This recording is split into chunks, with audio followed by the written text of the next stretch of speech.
Hello అండి. అందరూ ఎలా ఉన్నారు? మేమైతే బాగున్నాం. మీరు కూడా బాగుండాలని కోరుకుంటున్నాను. ముందుగా ఈ సంవత్సరం డీఎస్సీ రాస్తున్న వాళ్ళందరికి ఆల్ ద బెస్ట్ అండి.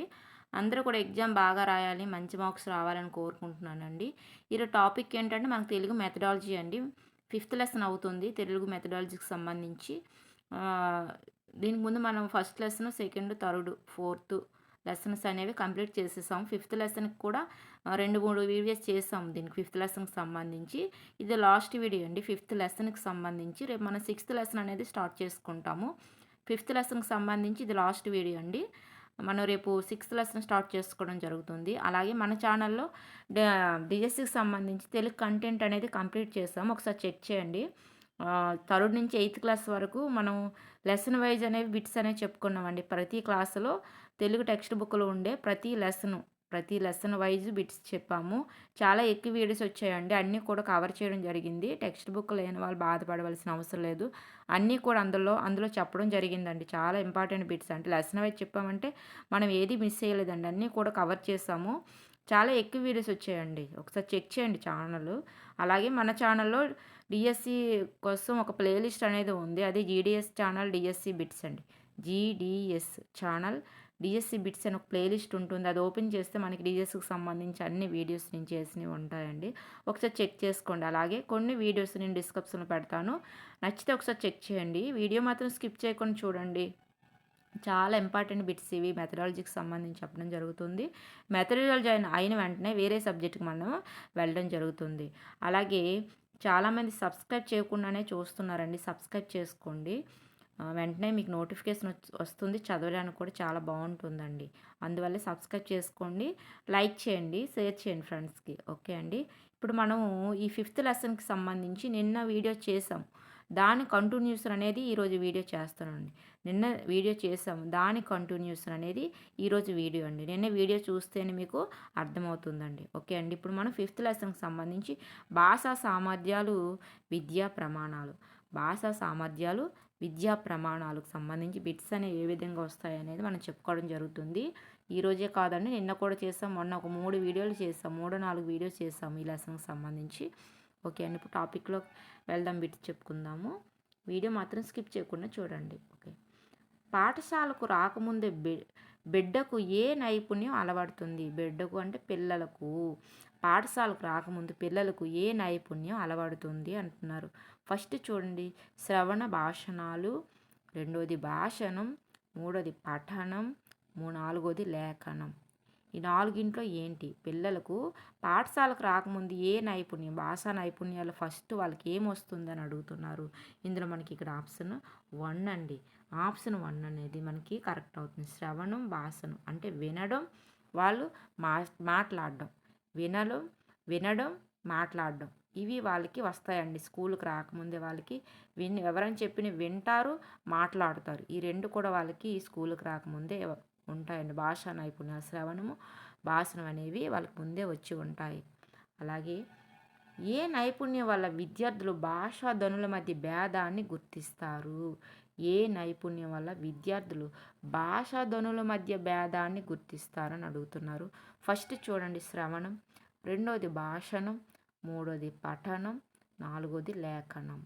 శ్రవణం, భాషణం, పఠనం, లేఖనం ఈ నాలుగింట్లో ఏంటి అని అడుగుతున్నారు. మనకి ఇక్కడ ఆప్షన్ 1 అండి, శ్రవణం.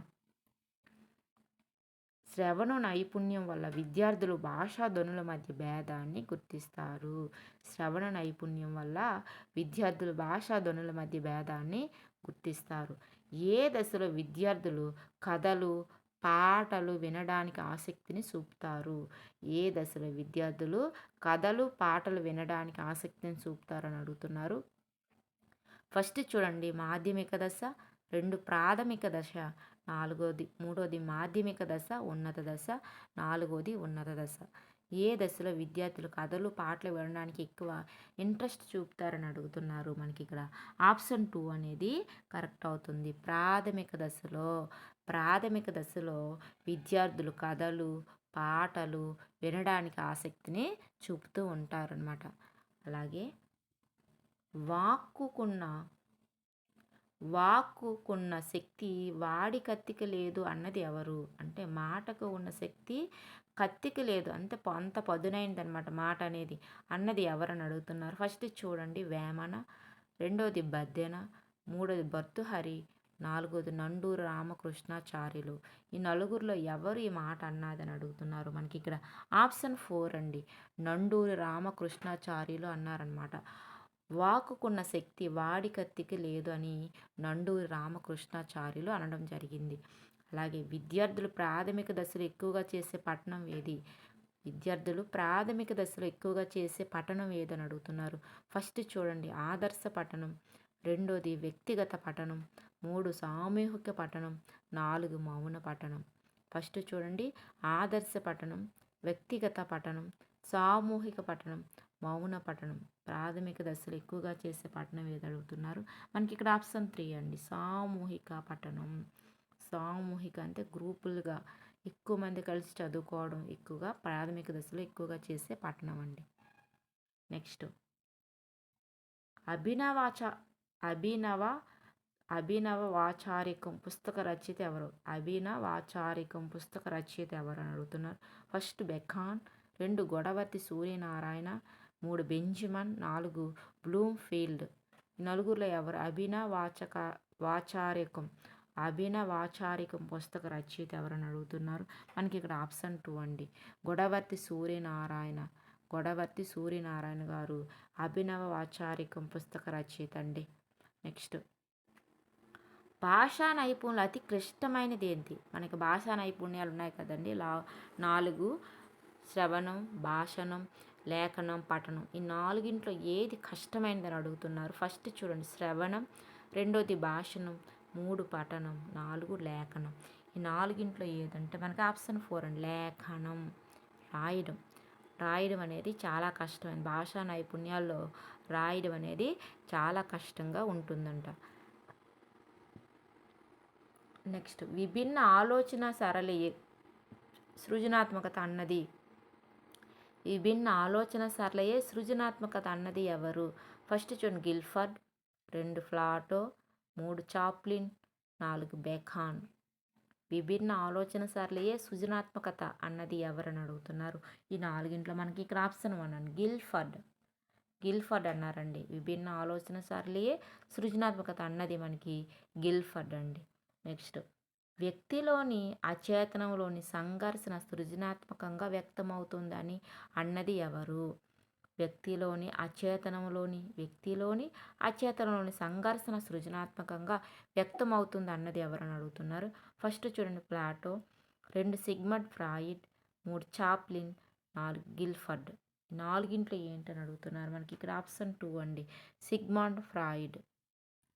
వ్యక్తిలోని అచేతనంలోని సంఘర్షణ సృజనాత్మకంగా వ్యక్తమవుతుంది అన్నది ఎవరంటే సిగ్మండ్ ఫ్రాయిడ్. ఏంటండి? Sigmund Freud.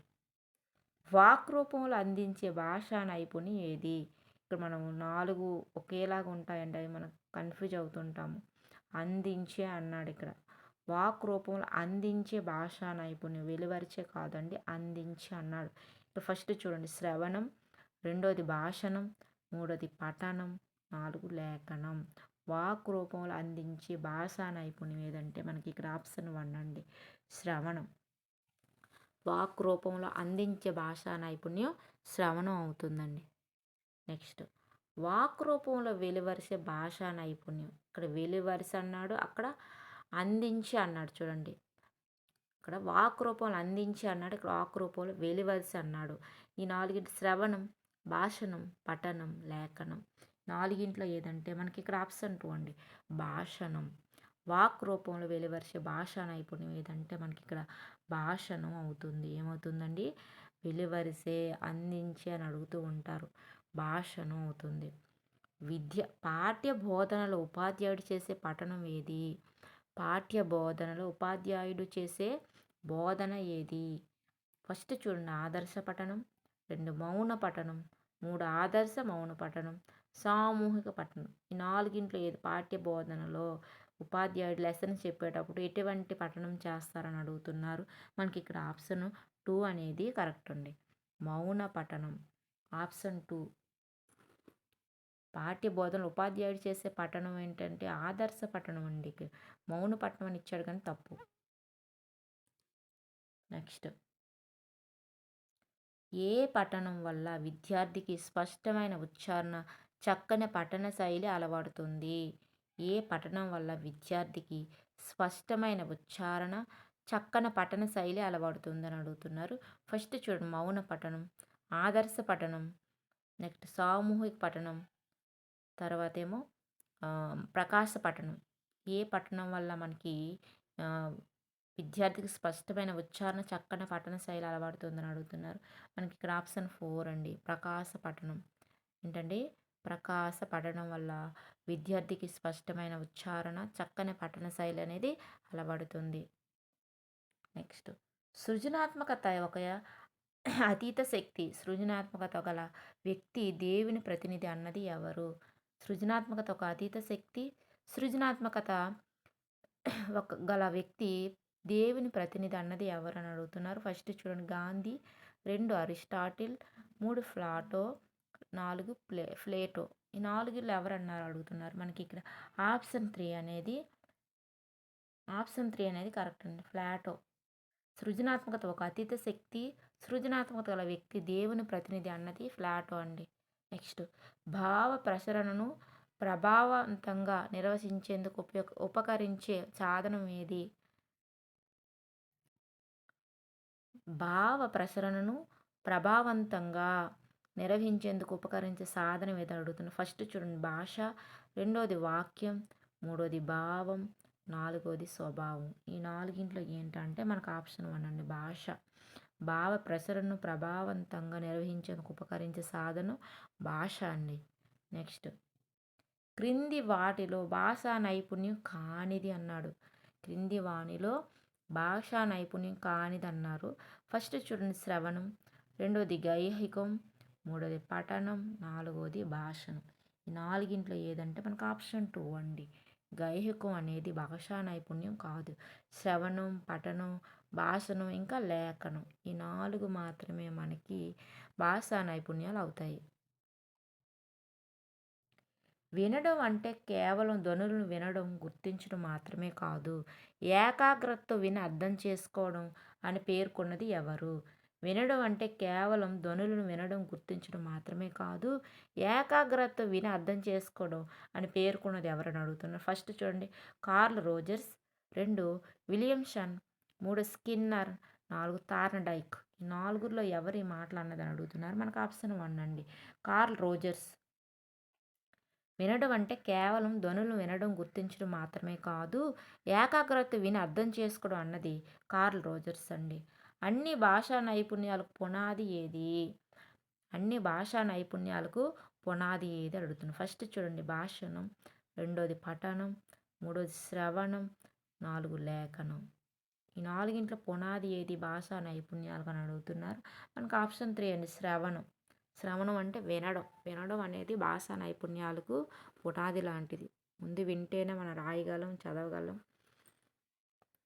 నెక్స్ట్, పిల్లలు భాషా సామర్థ్యాన్ని పెంపొందించడానికి సరైన వనరు ఏది?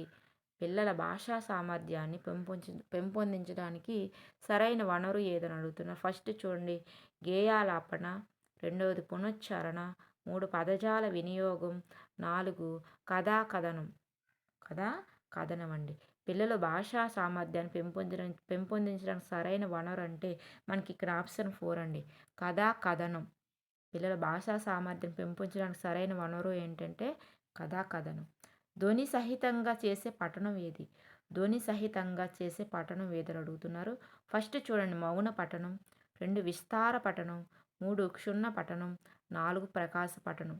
ఈ ధ్వని సహితంగా చేసే పఠనం ఏదంటే మనకి ఇక్కడ ఆప్షన్ 4 అండి, ప్రకాశ పఠనం. ధ్వని సహితంగా చేసే పఠనం ఏంటంటే ప్రకాశ పఠనం అవుతుంది. నెక్స్ట్, క్షుణ్ణ పఠనం కోసం రూపొందించేది ఏది? క్షుణ్ణ పఠనం కోసం ఉద్దేశించి రూపొందిందేది ఏది అడుగుతున్నారు. ఫస్ట్ చూడండి, ఉపవాచకం, 2 తరగతి వాచకం, 3 గేయ సంకలనం, 4 కథా సంకలనం. క్షుణ్ణ పఠనం కోసం ఉద్దేశించి రూపొందించేది ఏదని అడుగుతున్నారు. మనకి ఇక్కడ ఆప్షన్ 2 అండి, తరగతి వాచకం అండి. క్షుణ్ణ పఠనం కోసం ఉద్దేశించి రూపొందించేదేంటంటే తరగతి వాచకం. తక్కువ సమయంలో ఎక్కువ పుస్తకాల విషయాలను చదివి ఆకలింపు చేసుకునే పఠనం ఏది? తక్కువ సమయంలో ఎక్కువ పుస్తకాల విషయాలను చదివి ఆకలింపు చేసుకునే పఠనం ఏది అని అడుగుతున్నారు. ఫస్ట్ చూడండి విస్తార పఠనం, 2 క్షుణ్ణ పఠనం, 3 ప్రకాశ పఠనం, 4 మౌన పఠనం. ఈ నాలుగింట్లో ఏదని అడుగుతున్నారు. మనకి ఇక్కడ ఆప్షన్ 1 అనేది కరెక్ట్ అవుతుంది. విస్తార పఠనం. తక్కువ సమయంలో ఎక్కువ పుస్తకాలలో విషయాలను చదివి ఆకలింపు చేసుకునే పఠనం విస్తార పఠనం. నెక్స్ట్ గ్రంథాలయ వినియోగాన్ని ప్రోత్సహించే పఠనం ఏది? గ్రంథాలయ వినియోగాన్ని అంటే గ్రంథాలయంలో మనము ఏ పఠనాన్ని చదువుతాము అని అడుగుతున్నారండి. గ్రంథాలయాల్లో ఏ పఠనాన్ని చదువుతాం అంటున్నారు. ఫస్ట్ చూడండి మౌన పఠనం, 2 విస్తార పఠనం, 3 ప్రకాశ పఠనం, 4 క్షుణ్ణ పఠనం. ఈ నాలుగింట్లో ఏది మనం గ్రంథాలయంలో ఉపయోగించేదని అడుగుతున్నారు. మనకి ఇక్కడ ఆప్షన్ 2 అండి. ఆప్షన్ 2 విస్తార పఠనం. ఏంటండి? విస్తార పఠనం. భాషా సామర్థ్యాలతో ముఖ్యమైనది ఏంటి? భాషా సామర్థ్యాలు ముఖ్యమైనది ఏదని అడుగుతున్నారు. ఫస్ట్ చూడండి శ్రవణం, రెండోది భాషణం, మూడోది పఠనం, 4 లేఖనం. భాషా సామర్థ్యాలు ముఖ్యమైనది ఏదంటే మనకి ఇక్కడ ఆప్షన్ 4 అండి. లేఖనం. భాషా సామర్థ్యాలు ముఖ్యమైనది లేఖనం. భాషా సామర్థ్యాలు ముఖ్యమైనది లేఖనం అండి. అలాగే సెకండరీ స్థాయిలో పిల్లలు నిమిషానికి రాయగలిగే పదాలు ఎన్ని? సెకండరీ స్థాయిలో పిల్లలు నిమిషానికి ఎన్ని పదాలు రాయగలరు అడుగుతున్నారు. ఫస్ట్ చూడండి 200 నుంచి 30 పదాలు రాయగలరు, 25 నుంచి 35 పదాలు రాయగలరు, 20 నుంచి 30 పదాలు రాయగలరు, 25 నుంచి 35 పదాలు రాయగలరు, 30 నుంచి 40 పదాలు రాయగలరు, 40 నుంచి 50 పదాలు రాయగలరు. ఈ నాలుగింట్లో ఏంటంటే మనకి ఇక్కడ ఆప్షన్ 1 అండి. 20 నుంచి 30 పదాలు రాయగలరు.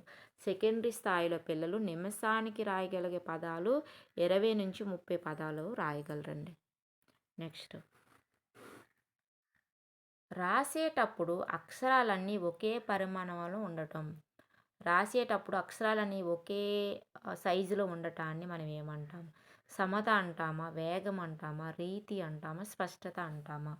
రాసేటప్పుడు అక్షరాలను ఒకే పరిమాణంలో ఒకే ఆకారంలో ఉండటాన్ని మనం ఏమంటాం అడుగుతున్నారు. మనకి ఇక్కడ ఆప్షన్ 1 అండి. సమత అంటాము. ఏమంటామండి?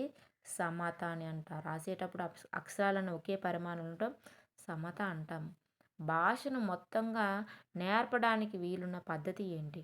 భాషను మొత్తంగా నేర్పడానికి వీలున్న పద్ధతి ఏదని అడుగుతున్నారు. ఫస్ట్ చూడండి ఖండ పద్ధతి, పూర్ణ పద్ధతి, ప్రతిపదార్థ పద్ధతి, వాక్య పద్ధతి. నాలుగింట్లో ఏదని అడుగుతున్నారు. మనకి ఇక్కడ ఆప్షన్ 2 అండి. పూర్ణ పద్ధతి. భాషను మొత్తంగా నేర్పడానికి వీలున్న పద్ధతి ఏంటంటే పూర్ణ పద్ధతి. భాషను మొత్తంగా నేర్పడానికి వీలున్న పద్ధతి పూర్ణ పద్ధతి. నెక్స్ట్ ఉపాధ్యాయులు మొదటి పంక్తిలో చక్కగా రాస్తే దాన్ని చూసి విద్యార్థులు రాయడాన్ని ఏమంటాము? ఉపాధ్యాయులు మొదట రాసిన తర్వాత దాన్ని చూసుకొని విద్యార్థులు రాయడాన్ని ఏమంటాం అని అడుగుతున్నారు. ఫస్ట్ చూడండి మేలుబంతి లేఖనం, ఉక్త లేఖనం, దృష్ట లేఖనం, ఆదర్శ లేఖనం. ఈ నాలుగింట్లో ఏదంటే మనకు ఆప్షన్ 1 మేలుబంతి లేఖనం. ఫస్ట్ ఉపాధ్యాయుడు ఒక పదం రాస్తాడు. ఆ పదాన్ని చూసుకొని విద్యార్థులు రాయడాన్ని మనం మేలుబంతి లేఖనం అని అంటాము. నెక్స్ట్ ఉపాధ్యాయుడు ఉక్త లేఖనంలో ప్రతి పదాన్ని ఎన్నిసార్లు చెప్పాలి? ఉపాధ్యాయుడు ఉక్త లేఖనంలో ప్రతి పదాన్ని ఎన్నిసార్లు చెప్పాలని అడుగుతున్నారు. ఫస్ట్ చూడండి ఒకసారి, రెండోది 2 సార్లు, మూడోది 3 సార్లు, నాలుగోది 4 సార్లు. ఉపాధ్యాయుడు ఉక్త లేఖనం డిక్టేషన్ చెప్పేటప్పుడు పిల్లలకు ఎన్నిసార్లు ఆ పదాన్ని చెప్పాలని అడుగుతున్నారు. మనకి ఇక్కడ ఆప్షన్ 3 అండి. 3 సార్లు. ఒక పదాన్ని మనం పిల్లలకి డిక్టేషన్ చెప్పేటప్పుడు ఒక పదాన్ని మనం 3 సార్లు చెప్పాలి. అలాగే పాఠశాల చేరే నాటికి పిల్లలకు తెలిసే పదాల సంఖ్య ఎన్ని? పాఠశాలలో చేరే నాటికి పిల్లలకు తెలిసే పదాల సంఖ్య ఎన్ని అని అడుగుతున్నారు. ఫస్ట్ చూడండి 3000, 2 5000, 3 4000, 4 2000. ఈ నాలుగింట్లో ఏదని అడుగుతున్నారు. మనకి ఇక్కడ ఆప్షన్ 4 అండి. 2000 అండి. పాఠశాల చేరేటట్టుకి పిల్లలకి తెలిసే పదాల సంఖ్య 2000. 2000 పదాలు వస్తాయండి పిల్లలు స్కూల్లో చేరేటప్పటికి. నెక్స్ట్ ఉపాధ్యాయుడు చిన్న పదాన్నిచ్చి, ఆ పదానికి ముందు మరికొన్ని అక్షరాలను చేర్చి, విద్యార్థిని కొత్త పదాలు తయారు చేయమనడం ఏంటి అని అడుగుతున్నారు. ఉపాధ్యాయుడు చిన్న పదాన్నిచ్చి, ఆ పదానికి ముందు మరికొన్ని అక్షరాలను చేర్చి, విద్యార్థిని కొత్త పదాలు తయారు చేయమనడం ఏంటి అని అడుగుతున్నారు. ఫస్ట్ చూడండి, పద విన్యాసం, పద విస్తరణ, పదాల కూర్పు, పద సమీకరణం. ఈ నాలుగింట్లో ఏంటంటే మనకు ఆప్షన్ 2 అండి. పద విస్తరణ కింద వస్తుంది. ఉపాధ్యాయుడు చిన్న పదాలనిచ్చి, ఆ పదానికి ముందు మరికొన్ని అక్షరాలను చేర్చి, విద్యార్థిని కొత్త పదాలు తయారు చేయడం అంటే పద విస్తరణ అవుతుంది. అలాగే జన వ్యవహారంలోనూ, సారస్వతంలోనూ ఉన్న పద వాక్య నిర్మాణ రీతులలో ఇమిడి ఉన్న నిర్మితిని సూచించేది ఏంటి? జన వ్యవహారంలోనూ, సారస్వతంలోనూ ఉన్న పద వాక్య నిర్మాణ రీతిలో ఇమిడి ఉన్న నిర్మితిని సూచించేది ఏదంటే ఫస్ట్ చూడండి, వ్యాకరణం, రెండోది భాష, మూడోది సాహిత్యం, నాలుగోది వాక్య నిర్మాణం. ఈ నాలుగింట్లో ఏంటని అడుగుతున్నా, మనకు ఆప్షన్ 1 అండి, వ్యాకరణం అవుతుంది. జన వ్యవహారంలోను, సారస్వతంలోనూ ఉన్న పద వాక్య నిర్మాణ రీతుల్లో ఇమిడి ఉన్న నిర్మితిని సూచించేది వ్యాకరణం అవుతుంది. నెక్స్ట్, భాష యొక్క ప్రయోగాత్మక విశ్లేషణ, భాష శరీర ధర్మశాస్త్రమే వ్యాకరణం అన్నది ఎవరు? భాష యొక్క ప్రయోగాత్మక విశ్లేషణ, భాషా శరీర ధర్మశాస్త్రమే వ్యాకరణం అని నిర్వచించింది ఎవరు అడుగుతున్నారు. ఫస్ట్ చూడండి, doctor Henry Sweet, 2 Caldwell Cook, 3 Thomas Munro, 4 William Brown. ఈ నలుగురిలో ఎవరన్నారు ఈ మాటలను అడుగుతున్నారు. మనకి ఇక్కడ ఆప్షన్ 1 అండి, డాక్టర్ హెన్రీ స్వీట్. భాష యొక్క ప్రయోగాత్మక విశ్లేషణ, భాషా శరీర ధర్మశాస్త్రమే వ్యాకరణం అని నిర్వచించింది డాక్టర్ హెన్రీ స్వీట్ అండి. నెక్స్ట్ 34వ బిట్టు, లాస్ట్ బిట్టు. ఈ లెసన్కి సంబంధించి మనం లాస్ట్ బిట్ అండి ఇది. అధికార భాషా స్పృహ అనే పదాన్ని 1974లో మొదటిసారి వినియోగించింది ఎవరు? అధికార భాష స్పృహ అనే పదాన్ని 1974లో మొదటిసారి వినియోగించింది ఎవరని అడుగుతున్నారు. ఫస్ట్ చూడండి, కట్టెని సెడ్జన్, 2 A D Campbell, 3 Francis White Ellis, 4 Benjamin Brownsfield. నలుగురిలో ఎవరు అధికార భాష స్పృహ అనే పదాన్ని 1974లో మొదటిసారి వినియోగించింది ఎవరని అడుగుతున్నారు. మనకి ఇక్కడ ఆప్షన్ 1 అండి, కట్నెన్ సెడ్జన్ అండి. కట్నెని సెడ్జన్ అధికార భాష స్పృహ అనే పదాన్ని 1974 మొట్టమొదటిసారిగా వినియోగించారు ఇతను. ఇదండి ఈరోజుకి సంబంధించిన వీడియో అండి. మనకి ఈ లెసన్కి సంబంధించి మనం రేపు 6th లెసన్, అదే ఇది ఈ మెథడాలజీకి సంబంధించి మన 6th లెసన్ అనేది మనం స్టార్ట్ చేసుకోవడం జరుగుతుందండి. చాలా ఇంపార్టెంట్ బిట్స్ చెప్పడం జరిగింది. వీడియో మాత్రం లైక్ చేయండి, సబ్స్క్రైబ్ చేయండి ఫ్రెండ్స్. లైక్ చేసి సబ్స్క్రైబ్ చేయండి. అలాగే చాలా ఇంపార్టెంట్ బిట్స్ నేను డైలీ చెప్తున్నాను. ఒకసారి చూడండి మన ఛానల్లో, మీకు చాలా యూజ్ అవుతాయి.